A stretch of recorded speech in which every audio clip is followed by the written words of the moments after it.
Hello friends, welcome to GS analysis centre. तो daily current affair के सत्र में आज हम डिस्कस करेंगे 13 मई का करंट अफेयर। करंट अफेयर के साथ साथ जितने भी इंपॉर्टेंट एक्स्ट्रा फैक्ट होंगे सारे को डिस्कस करेंगे। साथ ही इसका पीडीएफ इस वीडियो के डिस्क्रिप्शन से आप डाउनलोड कर सकते हैं।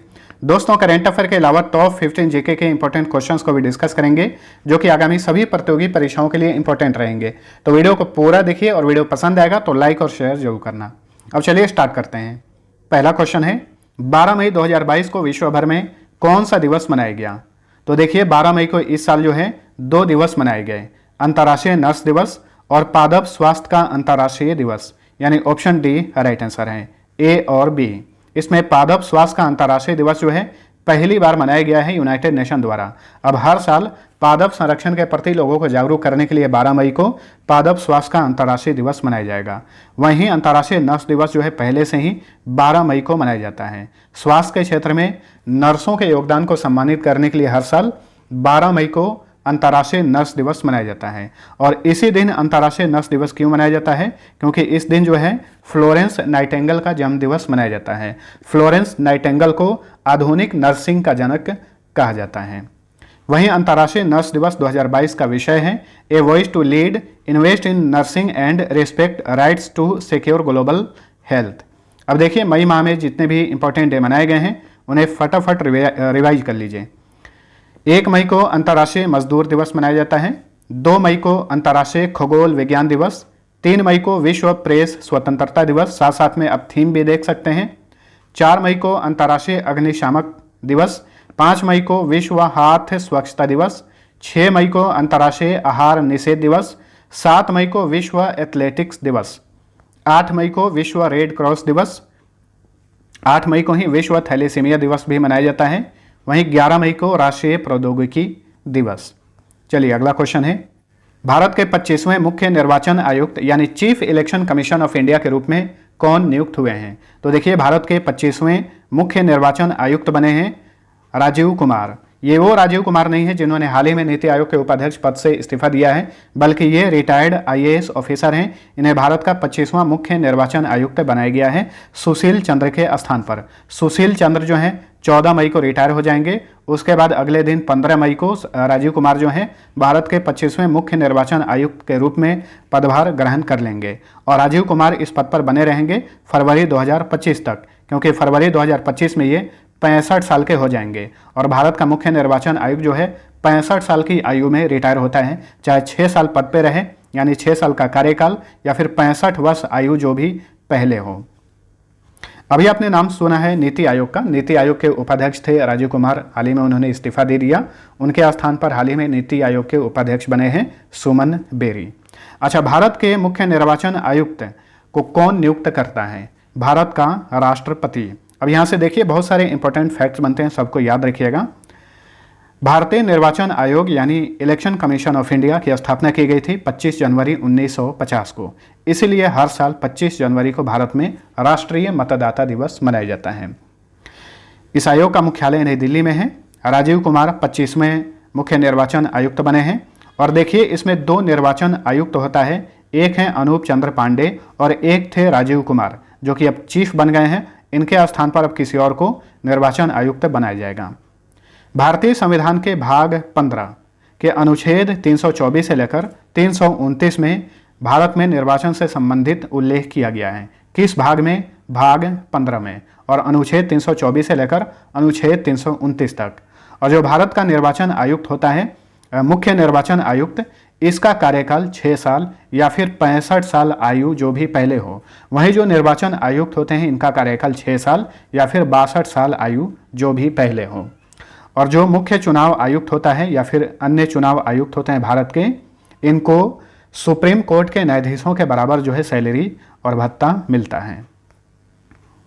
नेक्स्ट, दुनिया के सबसे उम्रदराज जीवित चेस ग्रैंड मास्टर जिनका हाल ही में 100 साल की उम्र में निधन हो गया। तो देखिए इनका नाम था यूरी एवरबक। ये रूस के शतरंज खिलाड़ी थे, पूर्व शतरंज खिलाड़ी थे। इनका हाल ही में निधन हो गया है। ये अभी तक दुनिया के सबसे उम्रदराज जीवित चेस ग्रैंड मास्टर थे। तो 100 साल की उम्र में इनका निधन हो गया है। ठीक है, देखिए यूरी एवरबक इन्होंने सन 1949 में मॉस्को चेस चैंपियनशिप जीता था। उसके बाद सन 1952 में ये चेस ग्रैंड मास्टर बने। उसके बाद 1954 में ये यूएसएसआर के लिए विश्व चेस चैंपियन भी बने और इन्होंने 1972 से 1977 तक यूएसएसआर के शतरंज महासंघ की अध्यक्षता भी की थी। तो हाल ही में इनका 100 साल की उम्र में निधन हो गया है। कहाँ के थे ये? यूरी एवरबक, ये रूस के थे। नेक्स्ट, 12वां IBA महिला विश्व मुक्केबाजी चैंपियनशिप 2022 कहाँ पर शुरू हुई है? तो देखिए, इस बार का महिला विश्व मुक्केबाजी चैंपियनशिप का 12वां संस्करण आयोजित किया जा रहा है तुर्की में, तुर्की के इस्तांबुल शहर में। तो ऑप्शन डी राइट आंसर। इसमें 93 देशों के लगभग 400 से अधिक मुक्केबाज जो हैं हिस्सा ले रहे हैं। ठीक है, तो ये है IBA का महिला विश्व मुक्केबाजी चैंपियनशिप 12वां संस्करण है। इसका आयोजन किया जा रहा है इस्तांबुल में। ठीक है, IBA यानी इंटरनेशनल बॉक्सिंग एसोसिएशन, इसकी स्थापना की गई थी 1946 में। मुख्यालय स्विट्जरलैंड के ल्यूसाने में है। अध्यक्ष हैं वर्तमान में Umar Nazarovich Kremlev. Next, NATO cyber रक्षा समूह में शामिल होने वाला पहला एशियाई देश कौन बना है? तो देखिए, नाटो का जो साइबर रक्षा समूह है उसका नाम है CCDCOE। CCDCOE ये नाटो का एक साइबर रक्षा समूह है। तो इसमें शामिल होने वाला पहला एशियाई देश बन गया है दक्षिण कोरिया। ऑप्शन ए सही उत्तर है। CCDCOE का फुल फॉर्म होता है cooperative cyber defence centre of excellence. ठीक है, तो हाल ही में नाटो के साइबर रक्षा समूह ने लॉक्ड शील्ड नामक एक दुनिया का सबसे बड़ा साइबर रक्षा का अभ्यास का आयोजन किया था। आप सभी को मैंने बताया हुआ था। किस नाम से? लॉक्ड शील्ड नाम से। इसमें दक्षिण कोरिया ने भी हिस्सा लिया था। ठीक है, अब इसमें दक्षिण कोरिया भी शामिल हो गया है। नाटो CCDCOE की बात करें तो इसकी स्थापना 2008 में की गई थी। वैसे नाटो की स्थापना 1949 में ही की गई थी, याद रखिएगा। ठीक है, और नाटो के इस साइबर रक्षा समूह में सदस्य देशों की संख्या 32 हो गई है। नाटो का फुल फॉर्म होता है नॉर्थ अटलांटिक ट्रीटी ऑर्गेनाइजेशन, उत्तरी अटलांटिक संधि संगठन हिंदी में बोलते हैं। इसकी स्थापना की गई थी 4 अप्रैल 1949 को। नाटो का मुख्यालय ब्रुसेल्स में है। ब्रुसेल्स बेल्जियम की कैपिटल है। नाटो के सदस्य देश हैं 30। नाटो मिलिट्री कमेटी के चेयरमैन हैं रोब बाउर। नाटो के महासचिव हैं जेंस स्टोल्टेनबर्ग। नाटो की आधिकारिक भाषा इंग्लिश और फ्रेंच है। देखिए, रूस और यूक्रेन युद्ध के दौरान जो है नाटो काफ़ी सुर्खियों में रहा है इस बार, तो नाटो के बारे में याद रखिएगा। और दक्षिण कोरिया जो है इसके साइबर सुरक्षा समूह में शामिल हुआ है। तो दक्षिण कोरिया की बात करें तो राजधानी है सियोल और यहाँ के हाल ही में नए राष्ट्रपति बने हैं यू सुक येवोल। प्रधानमंत्री हैं किम बू क्यूम, ये भी यहाँ के नए प्राइम मिनिस्टर हैं। संसद का नाम है नेशनल असेंबली और करेंसी है साउथ कोरियन वॉन। चलिए अगला क्वेश्चन है, हाल ही में बायोगैस से चलने वाला भारत के पहले EV चार्जिंग स्टेशन का उद्घाटन कहाँ पर किया गया? तो देखिए, बायोगैस से चलने वाला भारत के पहले EV चार्जिंग स्टेशन का उद्घाटन किया गया मुंबई में। Option B right answer. और इसका उद्घाटन किए महाराष्ट्र के पर्यावरण मंत्री आदित्य ठाकरे, जो कि उद्धव ठाकरे जो वहाँ के CM हैं उनके पुत्र हैं। ठीक है, तो बायोगैस से चलने वाला भारत का पहला EV चार्जिंग स्टेशन कहाँ स्थापित किया गया है? इसे मुंबई में स्थापित किया गया है। ठीक है, इससे रिलेटेड कुछ 3-4 फैक्ट्स हैं, उन्हें भी याद रखिएगा। देखिए, भारत का सबसे बड़ा EV चार्जिंग स्टेशन गुरुग्राम में स्थापित किया गया है। कहाँ पर? गुरुग्राम में। आप इसे दिल्ली NCR भी बोल सकते हैं। वहीं भारत का सबसे ऊंचा यानी भारत में सबसे अधिक ऊंचे स्थान पर EV चार्जिंग स्टेशन कहाँ स्थापित किया गया है? हिमाचल प्रदेश के लाहौल स्पीति जिले के काजा में। वहीं दुनिया का सबसे बड़ा इलेक्ट्रिक तिपहिया वाहन संयंत्र कहाँ स्थापित किया जाएगा? तेलंगाना में स्थापित किया जाएगा। वहीं मुंबई की बात करें तो देखिए, हाल ही में भारत में पहली बार डिजिटल बस सेवा का शुभारंभ मुंबई में किया गया। वहीं भारत में पहली वाटर टैक्सी भी मुंबई में ही शुरू हुई है। मुंबई भारत की वाणिज्यिक कैपिटल है और महाराष्ट्र की कैपिटल है। भारत का प्रवेश द्वार और 7 टापुओं का नगर मुंबई को ही कहा जाता है। ठीक है, सूती वस्त्रों की राजधानी भी इसे कहा जाता है। बहुत सारे फैक्ट्स हैं मुंबई से रिलेटेड, सबको याद रखने हैं। चलिए अगला क्वेश्चन है, निम्न में से किसे अथक साहित्यिक खोज के लिए बांग्ला अकादमी पुरस्कार से सम्मानित किया गया है? तो हाल ही में बांग्ला अकादमी पुरस्कार से सम्मानित हुई हैं पश्चिम बंगाल की मुख्यमंत्री ममता बनर्जी। तो ऑप्शन सी राइट आंसर है। इनकी कविता संग्रह कविता बिटान के लिए इन्हें ये पुरस्कार दिया गया है। इनकी यह कविता संग्रह कविता बिटान 2020 में ही लॉन्च हुई थी। ठीक है, तो 2022 के बांग्ला अकादमी पुरस्कार की विजेता बनी है पश्चिम बंगाल के मुख्यमंत्री ममता बनर्जी। ये पुरस्कार बांग्ला साहित्य अकादमी द्वारा दिया जाता है। 2022 से 24 के लिए कौन सा देश association of Asian election authorities का नया अध्यक्ष बना है? तो देखिए, हाल ही में इस अथॉरिटीज का नया अध्यक्ष बना है भारत। किसके स्थान पर? फिलीपींस के स्थान पर। किस अवधि के लिए? 2022 से 2024 के लिए।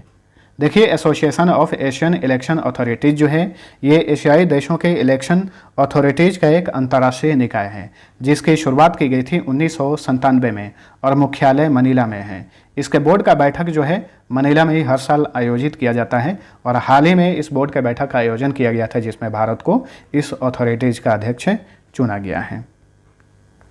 चलिए अगला क्वेश्चन। लोकसभा अध्यक्ष ओम बिरला ने स्थानीय साहित्य को समर्थन और प्रोत्साहित करने के लिए किस नाम से एक पोर्टल लॉन्च किया है? तो लोकसभा के अध्यक्ष हैं ओम बिरला। इन्होंने हाल ही में कलम नामक एक पोर्टल लॉन्च किया है। किस लिए? स्थानीय साहित्य को समर्थन और प्रोत्साहित करने के लिए। और कलम नामक ये जो पोर्टल है ये प्रभा खेतान फाउंडेशन का एक पहल है और इस पहल का उद्देश्य है हिंदी साहित्य को लोकप्रिय बनाना। अब हाल ही फिलहाल में जो भी इंपॉर्टेंट ऐप्स और पोर्टल लॉन्च हुए हैं इन्हें भी याद रखिएगा। हाल ही में ई-डार पोर्टल किसने लॉन्च किया है? केंद्रीय सड़क परिवहन और राजमार्ग मंत्रालय ने। जन निगरानी मोबाइल ऐप जम्मू कश्मीर में, जन भागीदारी अधिकारिता पोर्टल ये भी जम्मू कश्मीर में लॉन्च किया गया है। कावल उथवी ऐप तमिलनाडु सरकार ने लॉन्च किया है। दिशांक ऐप कर्नाटक सरकार ने लॉन्च किया है।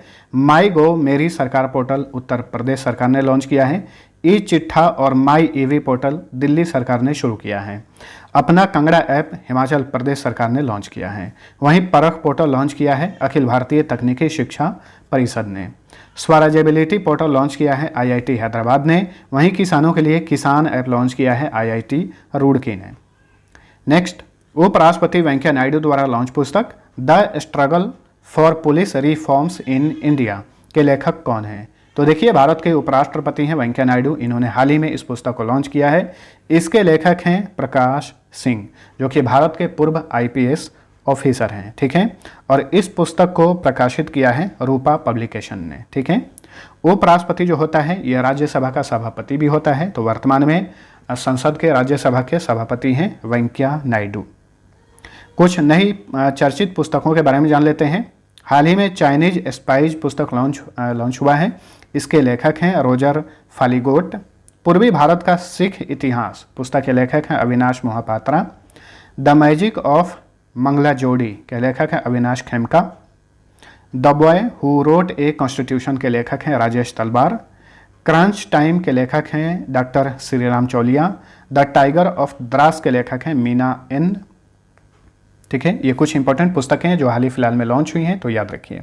अब चलिए अगला क्वेश्चन है। दुनिया का सबसे लंबा ग्लास बॉटम ब्रिज किस देश में खोला गया है? तो देखिए, 632 मीटर लंबा जो कि ये दुनिया का सबसे लंबा ग्लास बॉटम ब्रिज है, इसे खोला गया है वियतनाम में। Option C right answer. Vietnam ने चीन के रिकॉर्ड को तोड़ दिया है। इससे पहले चीन में 526 मीटर दुनिया का सबसे लंबा ग्लास बॉटम ब्रिज था। ठीक है, अब वियतनाम में स्थित ये दुनिया का सबसे लंबा ग्लास बॉटम ब्रिज हो गया है। ठीक है, और इसकी ऊंचाई है 150 मीटर और इस ब्रिज का नाम है बाख लांग पैदल यात्री पुल। वियतनाम की बात करें तो कैपिटल है हनोई। यहाँ के राष्ट्रपति हैं गुयेन जुआन फुक। प्रधानमंत्री हैं फाम मिन चिन और यहाँ की करेंसी है डोंग। नेक्स्ट, किस फ्रांसीसी उपन्यास के बंगाली अनुवाद को 5वें रोमन रोलैंड बुक प्राइज 2022 जो है प्रदान किया गया है? तो हाल ही में 5वां रोमन रोलैंड बुक प्राइज जीता है द मेरसॉल्ट इन्वेस्टिगेशन नामक फ्रांसीसी उपन्यास ने। इस फ्रांसीसी उपन्यास के बंगाली अनुवाद को ये पुरस्कार दिया गया है। रोमन रोलैंड बुक प्राइज जो है ये पुरस्कार अंग्रेजी सहित किसी भी भारतीय भाषा में फ्रेंच पुस्तकों के अनुवाद के लिए दिया जाता है। ठीक है, द मेरसॉल्ट इन्वेस्टिगेशन नामक उपन्यास के बंगाली अनुवाद को इस बार यह पुरस्कार दिया गया है। देखिए, इस पुस्तक के मूल रूप से लेखक हैं कामेल दाऊद जो कि एक अल्जीरियाई लेखक हैं, और इस पुस्तक का अनुवाद किए हैं त्रिनंजन चक्रवर्ती, और इसकी प्रकाशक हैं पात्र भारती की प्रकाशक ईशा चटर्जी। तो इन अनुवादक को और प्रकाशक को यह पुरस्कार दिया गया है। रोमन रोलैंड बुक प्राइज 2022 जो है ईशा चटर्जी और त्रिनंजन चक्रवर्ती को दिया गया है। देखिए, इस पुरस्कार की शुरुआत की गई थी 2017 में। तो फ्रेंड्स, ये था हमारा आज का करंट अफेयर। वीडियो पसंद आया है तो लाइक और शेयर जरूर करना। अब चलिए फटाफट टॉप 15 जीके के इंपॉर्टेंट क्वेश्चंस को देख लेते हैं। आज सेट 31 है। पहला क्वेश्चन, संगम काल में मंत्रियों को क्या कहा जाता था? अमैचार कहा जाता था संगम काल में। और संगम काल की अवधि क्या है? तो देखिए, संगम काल की अवधि माना जाता है 300 ईसा पूर्व से लेकर 300 ईस्वी तक के जो काल है उसे संगम काल कहा जाता है। ठीक है। भारतीय संविधान का कौन सा अनुच्छेद प्रेस की स्वतंत्रता से संबंधित है? अनुच्छेद 19 का 1 या अनुच्छेद 19 का क। भारतीय संविधान के किस अनुच्छेद के तहत वित्त आयोग का गठन किया जाता है? अनुच्छेद 280 के तहत। वर्तमान में जो वित्त आयोग है ये 15वां वित्त आयोग है, जिसकी अवधि है 2020 से 2025, और इस आयोग के अध्यक्ष हैं NK सिंह। भारतीय सिविल सेवा में चयनित होने वाले प्रथम भारतीय कौन थे? सत्येंद्र नाथ टैगोर। क्वेश्चन नंबर 5 है, ग्लोब पर कुल काल्पनिक अक्षांश रेखाओं की संख्या कितनी है? 180 है। देखिए, ये है ग्लोब, और बीच बीच में इस तरह की जो आप रेखा देखते हैं इसे अक्षांश रेखा कहा जाता है, और सीधी जो खड़ी रेखा होती है उसे देशांतर रेखा कहा जाता है। कितने डिग्री दक्षिणी अक्षांश रेखा को मकर रेखा कहा जाता है? तो देखिए, मान के चलते हैं ये है ग्लोब, बीच में है भूमध्य रेखा, और ये एक रेखा है साउथ की तरफ 23.5 डिग्री पर जो रेखा होती है इसे मकर रेखा कहा जाता है। वहीं नॉर्थ की तरफ जो 23.5 डिग्री पर रेखा होती है इसे कर्क रेखा कहा जाता है, याद रखिएगा।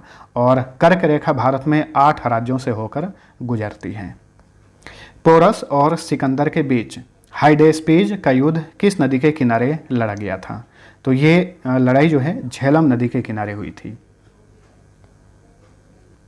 नेक्स्ट, महावीर का जन्म किस क्षत्रिय गोत्र में हुआ था? तो जनात्रिका या फिर ज्ञात्रिक क्षत्रिय गोत्र में हुआ था इनका जन्म, महावीर का जन्म। और कहाँ पर हुआ था? बिहार के वैशाली में, वैशाली के कुंड ग्राम में इनका जन्म हुआ था। और ये महावीर जो थे ये जैन धर्म के 24वें तीर्थंकर थे। कौन से? 24वें। ऑपरेशन फ्लड का संबंध किससे है? तो ऑपरेशन फ्लड का संबंध है ये दुग्ध उत्पादन से है। ऑपरेशन फ्लड जो है ये शुरू किया गया था 1970 में। कब शुरू किया गया था? 1970 में। सुनहरी क्रांति का संबंध किससे है? तो सुनहरी क्रांति का संबंध जो है बागवानी, फल और शहद उत्पादन से है। सुनहरी क्रांति जो है ये 1991 से लेकर 2003 तक चलाई गई थी। और सुनहरी क्रांति का जनक जो है डॉक्टर वर्गीज कुरियन को कहा जाता है, याद रखिएगा। दुग्ध क्रांति का जनक भी डॉक्टर वर्गीज कुरियन को कहा जाता है, और सुनहरी क्रांति या फिर स्वर्ण क्रांति का जनक भी डॉक्टर वर्गीज कुरियन को ही कहा जाता है। गरीबी हटाओ देश बचाओ नारे के अंतर्गत 20 सूत्री कार्यक्रम का शुभारंभ कब किया गया था?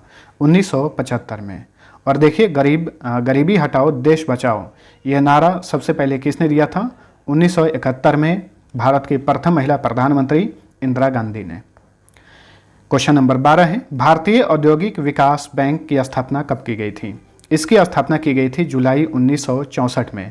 ये जो बैंक आप देख रहे हैं भारतीय औद्योगिक विकास बैंक, अक्सर आप इसका नाम जो है IDBI बैंक से पढ़ते हैं। तो IDBI बैंक, IDBI का फुल फॉर्म होता है industrial development bank of India. इसकी स्थापना 1964 में की गई थी। मिताक्षरा के लेखक कौन थे? विज्ञानेश्वर। समुद्री लहरों को शांत करने के लिए उस पर क्या गिराया जाता है? तेल गिराया जाता है। नाइक्रोम किसका मिश्र धातु होता है? तो नाइक्रोम का तार जो होता है ये निकेल और क्रोमियम नामक धातु का ये मिश्रित धातु है। तो नाइक्रोम जो है ये एक मिश्र धातु है निकेल और क्रोमियम का। अब चलिए पिछले क्लास का क्विक रिवीजन कर लीजिए। पहला क्वेश्चन था, किस भारतीय शतरंज खिलाड़ी ने 2022 का Chessable Sunway Formentera International Chess Tournament जीता है? तमिलनाडु के डी गुकेश ने। भारत के महापंजीयक के 2020 की नागरिक पंजीकरण प्रणाली रिपोर्ट के अनुसार जन्म के समय सर्वाधिक लिंगानुपात वाला राज्य कौन बना है? तो यह है लद्दाख। यहाँ का लिंगानुपात है 1104। वहीं सबसे कम लिंगानुपात वाला राज्य बना है भारत का मणिपुर, और मणिपुर का लिंगानुपात कितना है? 880 है। निम्न में से किस संगठन के सदस्य देशों ने रूसी तेल के आयात को समाप्त करने का निर्णय लिया है? G7 संगठन के देशों ने। निम्न आय वाले परिवारों को इंटरनेट सेवा पर सब्सिडी प्रदान करने के लिए किस देश ने अफोर्डेबल कनेक्टिविटी प्रोग्राम शुरू किया है? अमेरिका ने। सरकारी स्कूलों में मध्याह्न भोजन के अलावा नाश्ता व्यवस्था लागू करने वाला देश का पहला राज्य कौन बना है? तमिलनाडु। यूरोपीय संघ में शामिल होने के लिए रुचि रखने वाले देशों के लिए किस देश ने यूरोपियन पॉलिटिकल कम्युनिटी का प्रस्ताव रखा है? फ्रांस ने। फर्डिनेंड मार्कोस जूनियर किस देश के नए राष्ट्रपति चुने गए हैं? फिलीपींस के। भारत में हर साल राष्ट्रीय प्रौद्योगिकी दिवस कब मनाया जाता है? 11 मई को। निम्न में से किस राज्य की सरकार ने मुख्यमंत्री मुफ्त सीवर कनेक्शन योजना शुरू की है? दिल्ली की सरकार ने। Formula 1 race Miami grand prix 2022 का खिताब किसने जीता है? नीदरलैंड के रेडबुल कार के ड्राइवर मैक्स वेस्टापन ने। किस भारतवंशी को ब्रिटिश साम्राज्य के तीसरे सबसे उत्कृष्ट सम्मान honorary member of the order of the British empire से सम्मानित किया गया है? गुरु स्वामी कृष्णमूर्ति को। निम्न में से किस भारतीय एथलीट ने 5000 मीटर रेस में बहादुर प्रसाद के 30 साल पुराना रिकॉर्ड तोड़ दिया है? यह है महाराष्ट्र के अविनाश सेबल। अब चलिए पिछले क्विज का सही उत्तर जानिए। पहला क्वेश्चन था गेहूं में कौन सा विटामिन पाया जाता है? तो देखिए गेहूं में विटामिन B1, विटामिन B2 और विटामिन B6 ये सभी विटामिन पाए जाते हैं, यानी उपर्युक्त सभी। दूसरा क्वेश्चन था अंगूर लता किस फसल की प्रजाति है? नाम है अंगूर लता, लेकिन ये टमाटर की प्रजाति है। ठीक है। अब चलिए आज का पहला क्वेश्चन है अवंतिका किस शहर का प्राचीन नाम है? दूसरा क्वेश्चन है निम्न में से कौन सा ग्रह हरा प्रकाश उत्सर्जित करता है? दोनों क्वेश्चन का आंसर नीचे कमेंट करके बताइए। मिलते हैं अगले वीडियो में, तब तक के लिए टेक केयर।